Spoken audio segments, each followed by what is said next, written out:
Maser, good afternoon. My name is Shannon Holsey, and I serve as the president of the Stockbridge Munsee Band of Mohican Indians and also as the president of Great Lakes Intertribal Council. So, young ones, my name is Crystal Chapman Chevalier, and I'm the Chief Executive Officer of the Wolf River Development Company. Majanak Wabangija Kwe knows one, G'day Day Nadodam, Aseng Cognamuk Jagagunak Nandonjaba, Elsie Johnson Nokomis, Bodwan Mikwe and Dow. Good day to you. My English name is Starla Thompson. I am an enrolled citizen of the Forest County Potawatomi Nation. I am Otter Clan, that's my matriarchal lineage. My patriarchal lineage is from the Santa Ynez Chumash Nation in California. And I'm incredibly honored and grateful to be asked to speak with you today on behalf of the Great Lakes Intertribal Council. We are the economic arm of the Menominee Indian Tribe of Wisconsin, and it is my honor to participate in the Future Opportunities Project. So about the Wolf River Development Company, we do a little bit of everything, as many economic enterprises working for tribes do.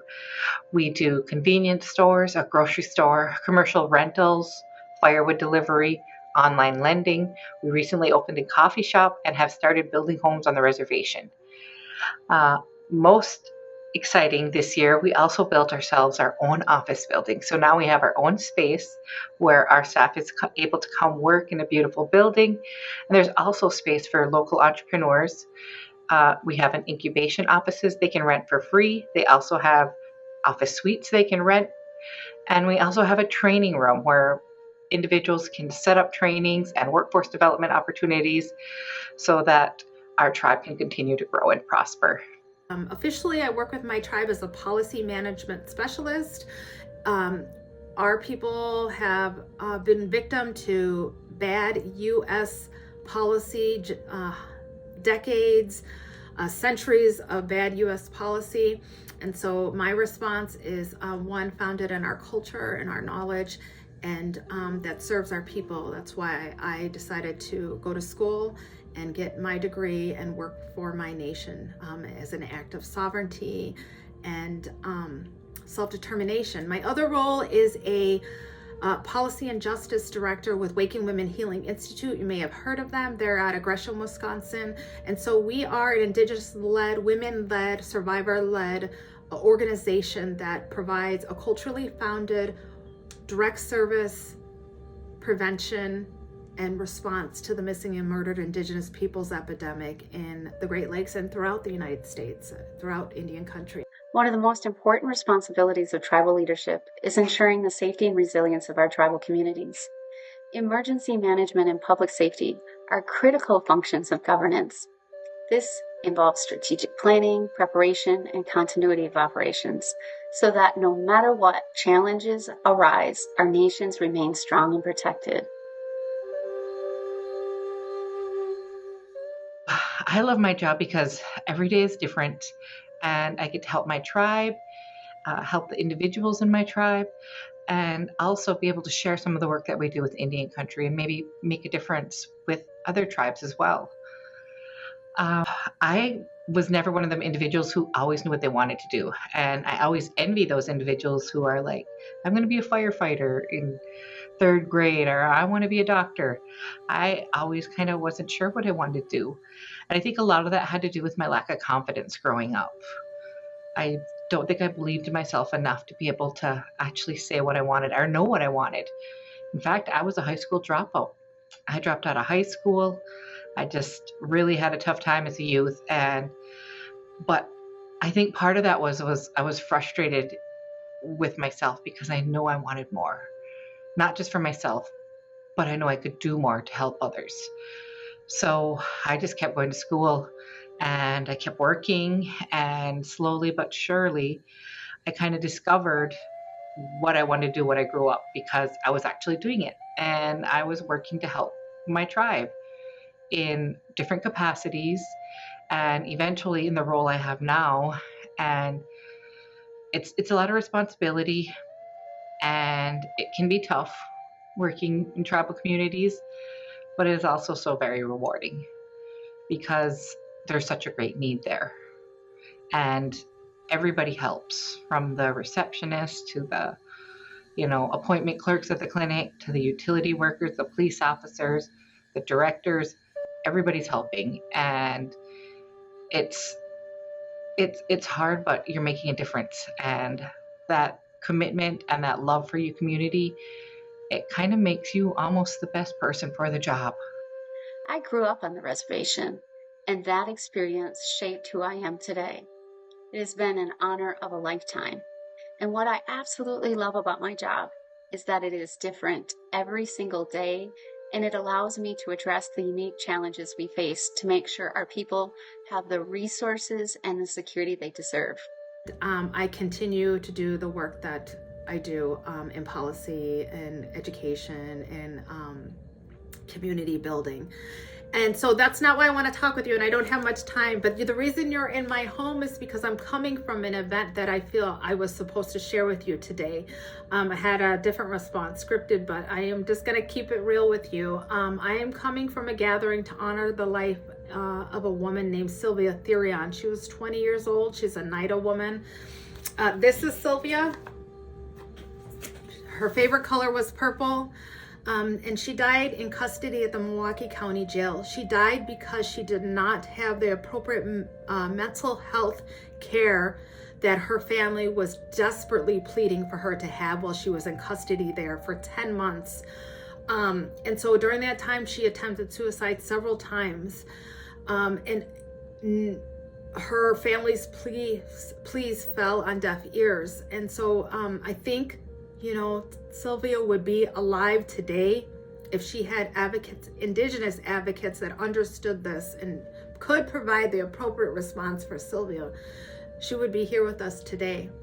And so, today we honor her, we think of her, and I wanted to share that with you because I think she wanted me to. So that is just one situation, but also in the work that I do with our missing and murdered Indigenous relatives, we are healing. We're healing as a people and as communities. And we're healing, again, like I said, from bad policy, waves of policy such as boarding schools and relocation and adoption, illegal adoptions that all of my family has suffered. My lineage, my matriarchal lineage has suffered. And so,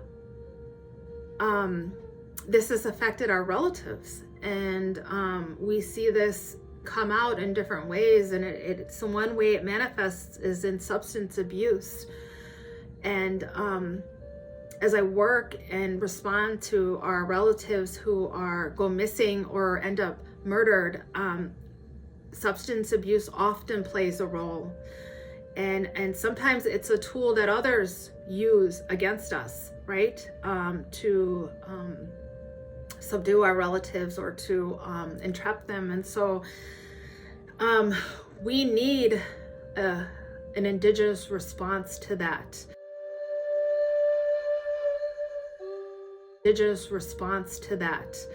Our own models, this Western model does not serve us.